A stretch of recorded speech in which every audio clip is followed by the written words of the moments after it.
Egypt was never just pyramids and gold-crowned pharaohs.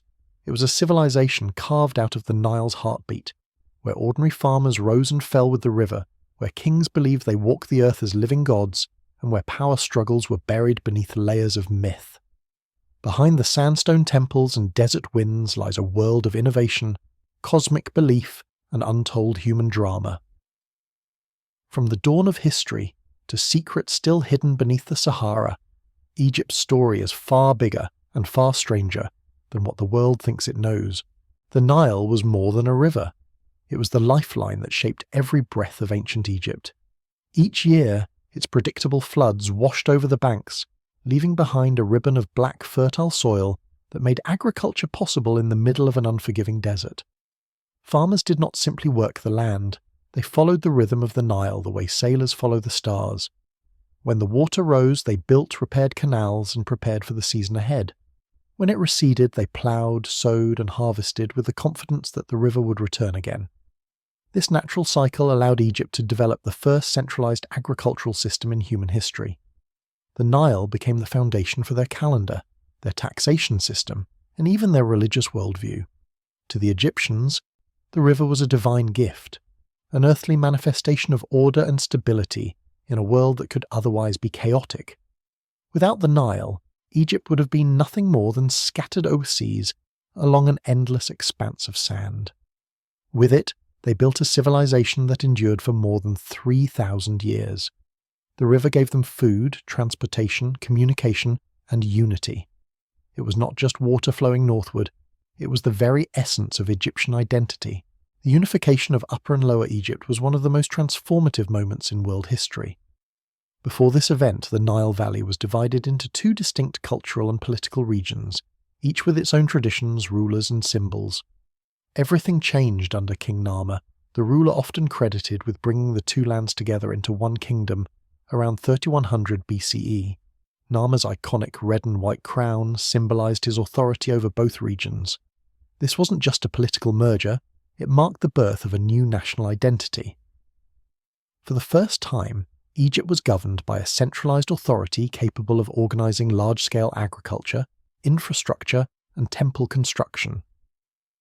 The early dynastic period that followed laid the groundwork for everything we now associate with ancient Egypt: its writing system, its religious structure, its royal lineage. This unification also brought stability.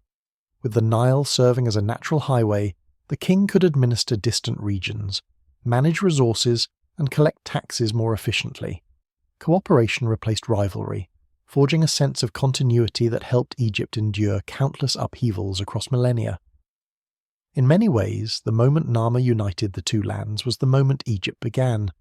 It was the spark that allowed a regional culture to evolve into one of humanity's most iconic civilizations. To the ancient Egyptians, the pharaoh was far more than a political leader. He was the divine anchor that held the universe together. While he lived, he was believed to be the earthly embodiment of Horus, the falcon god who ruled the skies. Upon death, he merged with Osiris, lord of the afterlife, ensuring the eternal continuity of kingship. This dual identity gave the pharaoh unmatched authority, not only over government and armies, but over the spiritual balance known as Mayat, the cosmic order that kept the world from descending into chaos.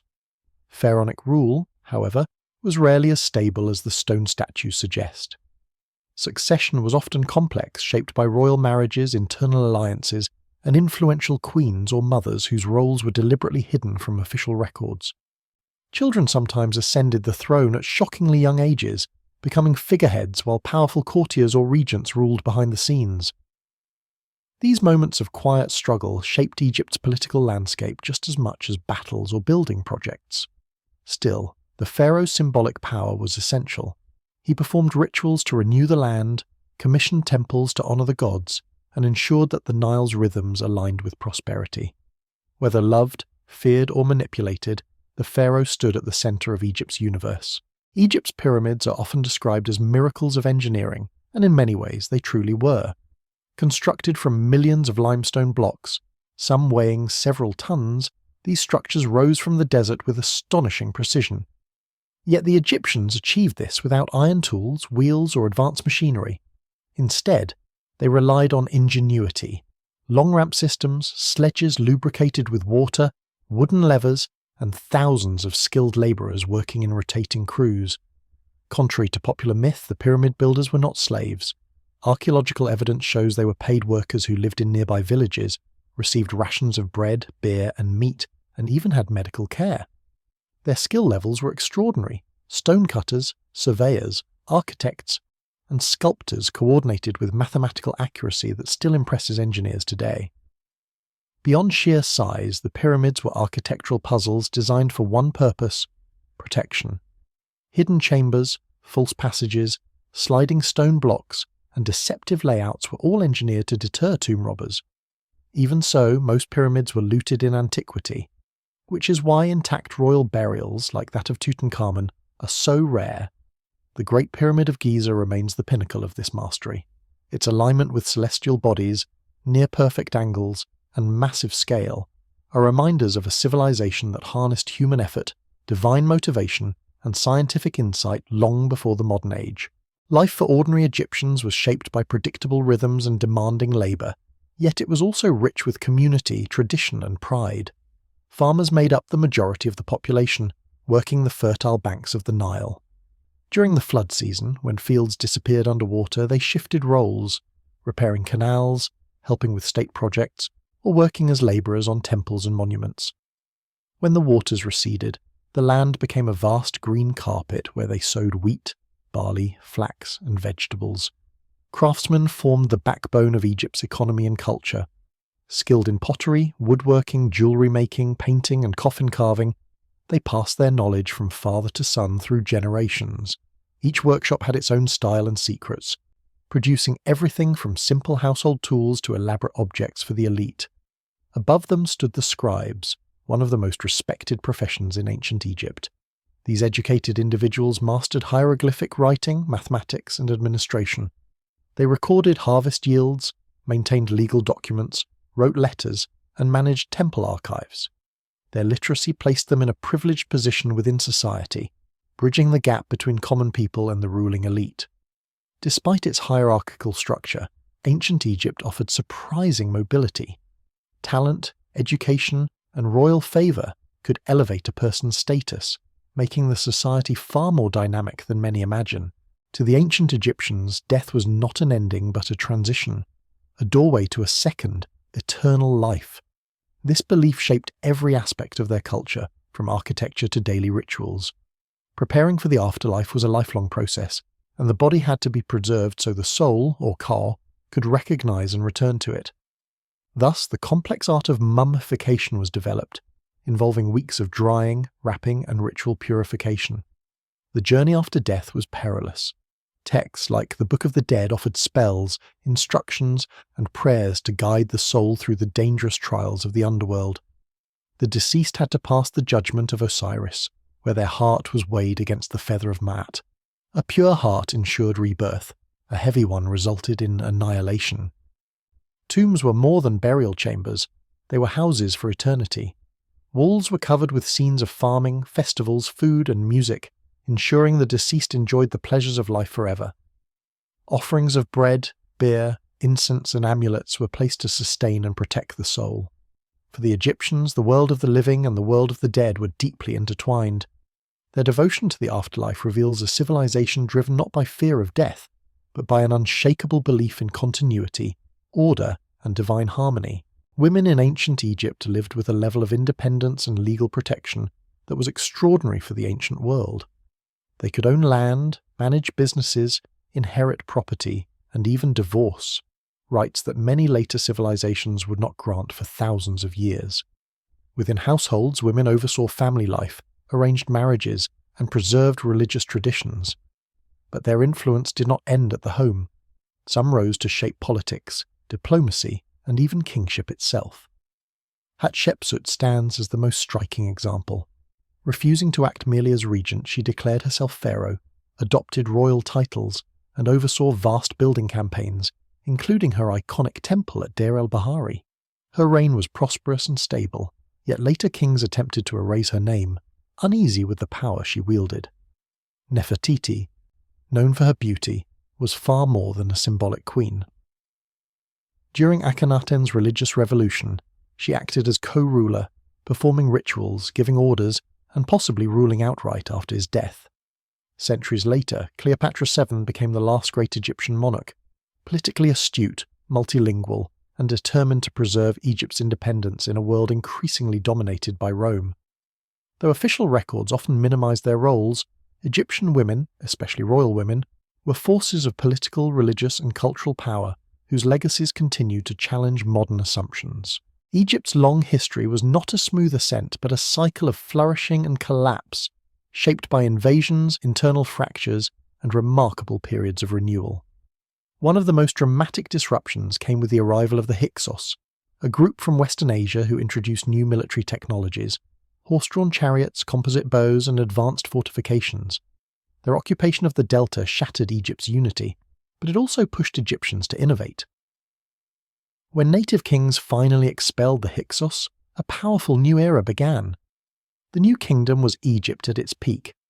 Pharaohs like Thutmose the Thirsty expanded the empire into the Levant and Nubia.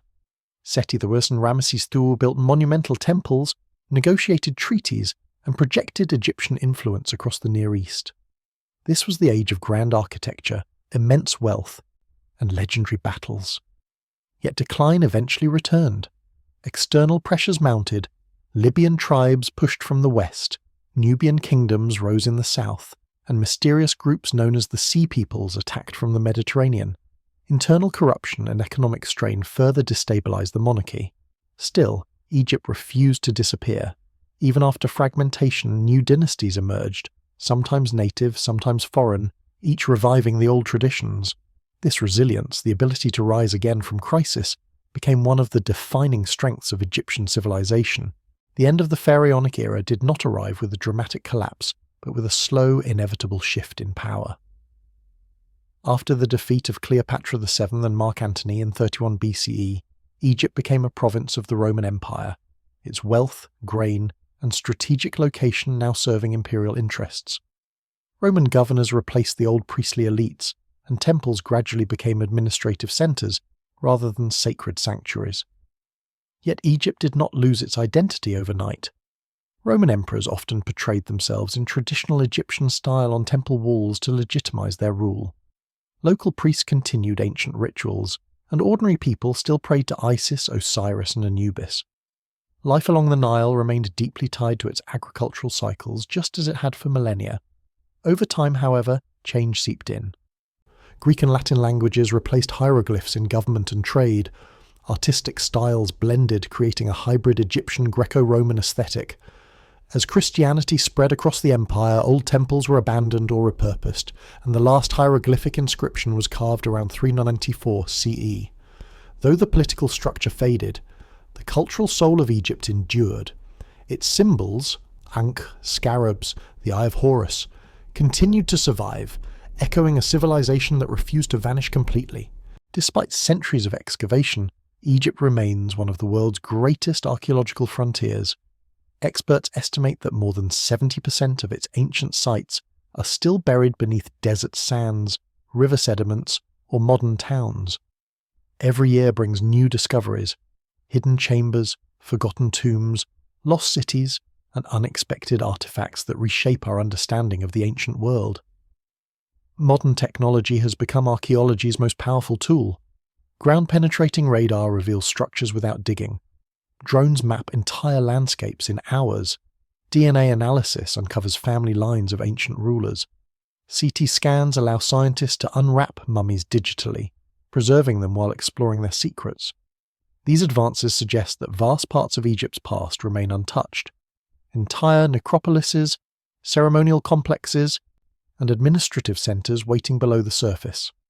In the Sahara, satellite imaging hints at buried roads, fortresses, and possibly undiscovered settlements. Today, Egypt stands at a crossroads of heritage and modern life. Cities expand, tourism grows, and the world watches every new revelation with fascination. Each discovery not only rewrites history books, but also reconnects humanity with one of its earliest, most influential civilizations. The sands may cover Egypt's past, but they have never erased it. They are simply waiting for the next chapter to be unearthed.